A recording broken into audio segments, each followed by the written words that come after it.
Hello everyone, welcome to step up academy. I am one Naren, your educator for English language, और मैं आ गई हूँ वापस दोबारा से अपने पैंडा के साथ।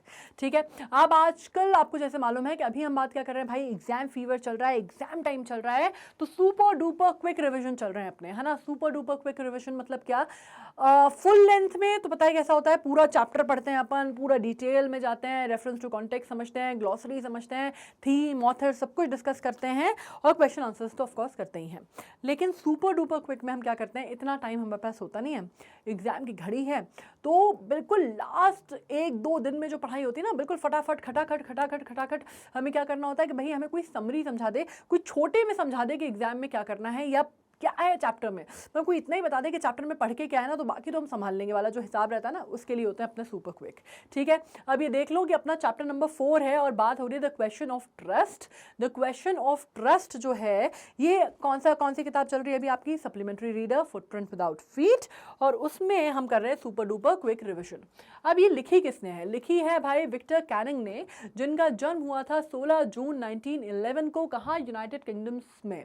ठीक है, प्रोलिफिक ब्रिटिश राइटर माने जाते हैं, जो कि नॉवेल और थ्रिलर्स के लिए बहुत फेमस हैं अपने, और इनका अगर आप काम बोलते हैं तो इनका 50s 60s 70s का जो डेकेड था उसमें इनका काम जो था बिल्कुल बहुत ज़्यादा अपने आप कह सकते हैं जेनिथ पे था। ठीक है, बहुत अच्छा, he was performing really well, he was doing really well in his work, and he was personally a reticent, right, writing no memoirs, giving relatively few newspapers interview, लेकिन personal life में मतलब whatever he expressed was through his writing only। मतलब आप कह सकते हैं कि इनको सिर्फ राइटिंग के माध्यम से ही इन्होंने अपने आप को जितना एक्सप्रेस किया या जितना भी क्रिटिकल अप्रिसिएशन भी इनके बारे में हुआ, वो लोगों ने इनके बारे में जो आकलन किया या जितना भी लोग समझ पाए इनके बारे में, वो सब कुछ कब था मालूम है आपको, वो सब कुछ सिर्फ इनकी राइटिंग के माध्यम से था। मतलब इनके ऊपर जो बाकी कई ऐसे लोग हैं जिन्होंने PhD तक की है इनकी वर्क पे, रिसर्च पेपर्स किए हैं, और वो भी ये कहते हैं, कहीं ना कहीं मैंने पढ़ा था कि उनको भी इनके बारे में, इनकी निजी लाइफ के बारे में या इनकी निजी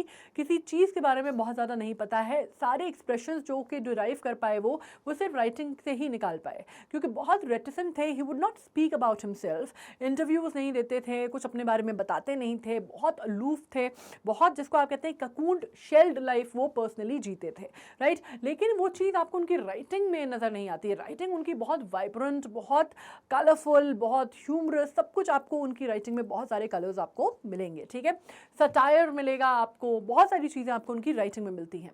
1965 में ही began the series of 4 books featuring a private detective called Rex carrier.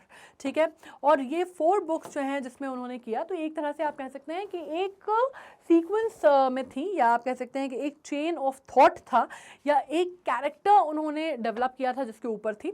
जैसे कि हम कहते हैं ना कि अगर आप बात करते हैं तो Sherlock Holmes, Conan Arthur Doyle ने एक कैरेक्टर जो है शर्लॉक होम्स बनाया, या जो आप इस तरह के जो कैरेक्टर्स हैं ये बनाए जाते हैं, इनको को एक कैरेक्टर को इन्वेंट करता है राइटर अपने दिमाग में, और फिर उसी की सीरीज जो है वो आगे बढ़ती जाती है। ठीक है, उसी के बारे में होता है। So we actually tend to believe कि इस तरह का कैरेक्टर या इस तरह का आदमी वाकई में एग्जिस्ट करता होगा। जैसे शर्लॉक होम्स, काफ़ी लोग ये मानते हैं कि Sherlock Holmes Arthur Conan Doyle के ब्रेन चाइल्ड नहीं था, मतलब there was a man called Sherlock Holmes, right. लेकिन बाद में अगर आप इसको वाकई स्टडी करते हैं तो यू अंडरस्टैंड दैट इतनी डिटेल्ड में वो कैरेक्टर बनाया जाता है या उसको डिस्क्राइब किया जाता है that you actually tend to believe that it was a real man in blood and flesh. तो इसी टाइप का कैरेक्टर था रेक्स। ठीक है, इनका अगर आप बात करते हैं तो इनका he died on 21st February 1986 in United Kingdoms। ठीक है, ये आपको इनके बारे में पता चल गया। Now let us begin. It is not right to commit a crime to fulfill one's hobby। अब यहाँ पे मैं आपको ये बता दूँ कि यहाँ पे थीम क्या है। थीम जब हम इस चैप्टर की पढ़ते हैं तो बड़ा मज़ेदार सा चैप्टर इसलिए है ये कि क्वेश्चन ऑफ ट्रस्ट, क्योंकि यहाँ पे जो बंदा है, ठीक है, जेनबी, जो कि सेंट्रल कैरेक्टर है, वो बड़ा अजीब सा चोर है। अजीब सा इसलिए कहूँगी मैं उसको क्योंकि वो चोरी एक उसको मतलब उसको किसी चीज़ की ज़रूरत है ऐसा नहीं है। ठीक है, वो लॉक स्मिथ है, he does fairly well in his work. वो चोरी सिर्फ इसलिए करता है क्योंकि उसको बहुत महंगी और बहुत ही आप कह सकते हैं कि एक लिमिटेड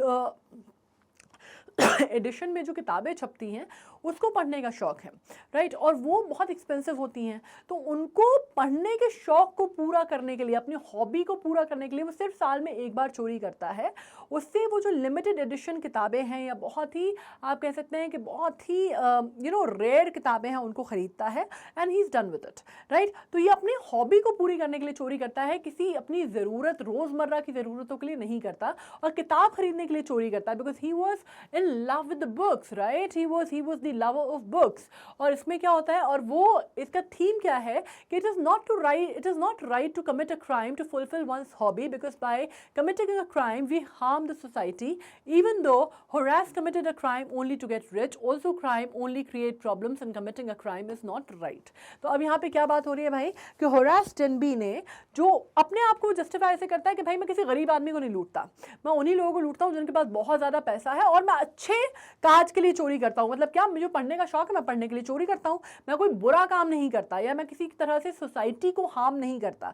ये उसका जस्टिफिकेशन है अपने एक्ट के लिए, राइट। लेकिन at the end of the day चोरी चोरी है, बर्गलरी है, राइट। आप किसी के घर में घुस रहे हैं, आप चोरी कर रहे हैं, तो आप कोई बहुत एथिकल काम नहीं कर रहे, भले ही आपका रीजन कितना भी सही हो या कितना भी आप उसको जस्टिफाई करने की कोशिश करें। So that is very important over here, right. और ये स्टोरी एक ऐसे ही चोर की है जो कहता है कि भाई मैं कोई सोसाइटी को हार्म नहीं कर रहा और मैं गरीब आदमियों को नहीं लूटता, ठीक है। तो ये एक चोर की है, और किस तरह उसका एनकाउंटर होता है एक लेडी से जो कि ड्रेस्ड है इन रेड, एंड किस तरह से ये समझता है कि भाई वो घर की मालकिन है, और किस तरह से वो लेडीज़ को बोलती है कि मेरे हस्बैंड बाहर गए हुए हैं और मैंने लॉक की जो चाबी है वो मुझसे खो गई है या मैं लेके नहीं आई हूँ या whatever, and I want jewellery to wear in a party in the evening.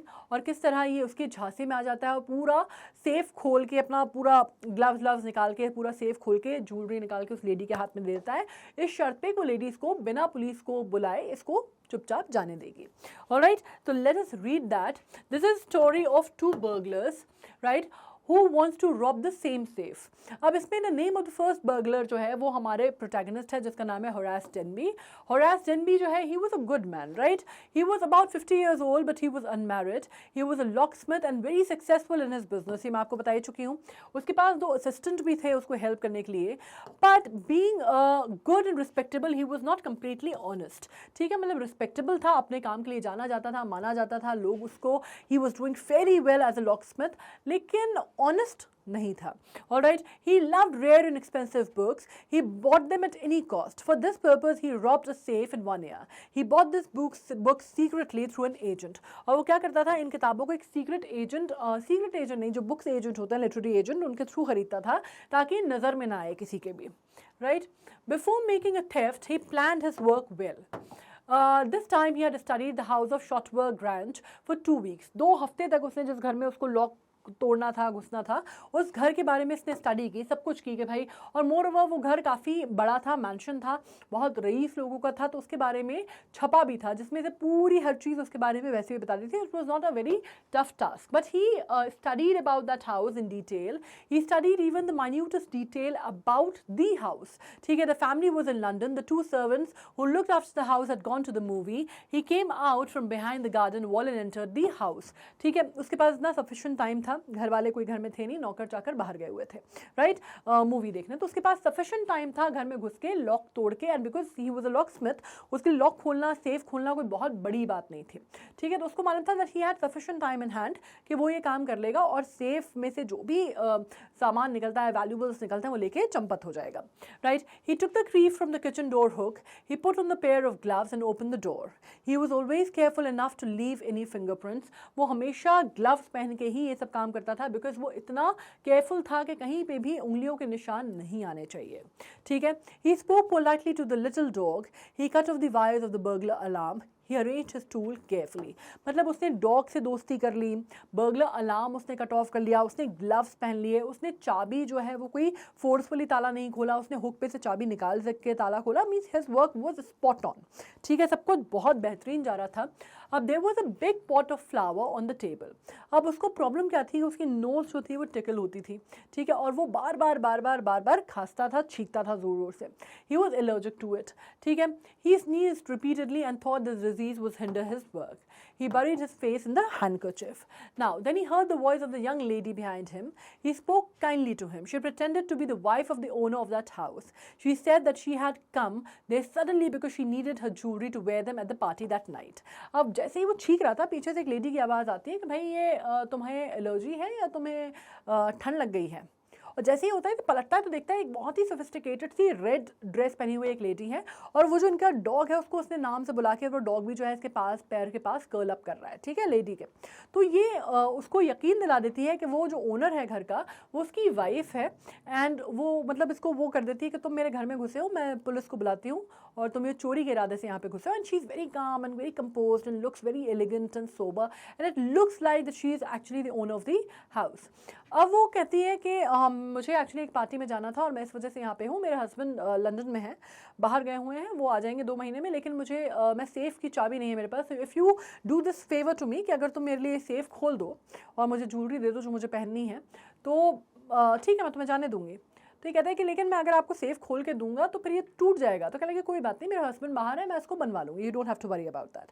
तो obviously he gets very confident कि भाई घर की मालकिन है, बोल रही है कि सेफ खोल के ज्वेलरी देना है, तो सबने जो ग्लव्स हैं निकाल के उसको पानी वानी पहले दिया और फिर वो सेफ में से ज्वेलरी निकाल के हैंड ओवर कर दी, ठीक है। Danby begged the lady to let him go. He hated going to prison. He promised her that he would never rob again in his life. The young lady asked him to do one work for her, and then she would let him go. The burglar said that he would do anything gladly for her. The young lady said she needed the jewels, but she had forgotten the number. ठीक है, जो safe के जो number होते हैं वो भूल गई हैं, right? She asked him to open the safe. Denby opened the safe without gloves. The young lady got the jewels and harassed Denby went away happy because he had escaped from a difficult situation. और ये होता है और वो joule निकाल के देता है और फिर harassed Denby को लगता है कि उफ जान बची तो लाखों पाए करके वो निकल जाता है और कहता है कि मैं आज के बाद कभी चोरी नहीं करूँगा। And the lady was okay and was kind enough to let him go. Alright, अब कुछ दिनों बाद क्या होता है, 2 दिन तक for 2 days Horace kept his promise to the young lady, but the 3rd day he decided to rob some other safe. But he never got the chance to put his place into practice. By noon a policeman had arrested him for the jewel robbery at Shotover Grange.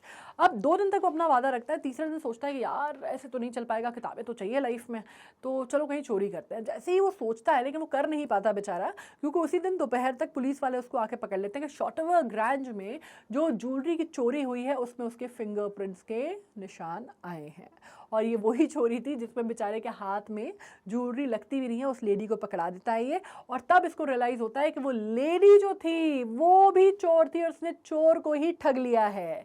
शिकारी खुद यहाँ शिकार हो गया, ठीक है। उसके fingerprints were found all over the room and admitted that he had open the safe for the wife of the owner of the house. और ऑब्वियसली वो जो ओनर निकलती है, वाइफ निकलती है, वो बहुत ही बुजुर्ग सी महिला रहती है और कहती है व्हाट रबिश, मैं इस आदमी को जानती हूँ ना, मैंने इससे कभी कहा कि मेरे घर का सेफ ये तोड़े, ठीक है। और 60 ईयर ओल्ड रहती है, unlike that young elegant lady in red, right. She said that the story was nonsense, no one believed Denby and he was finally sent to the jail.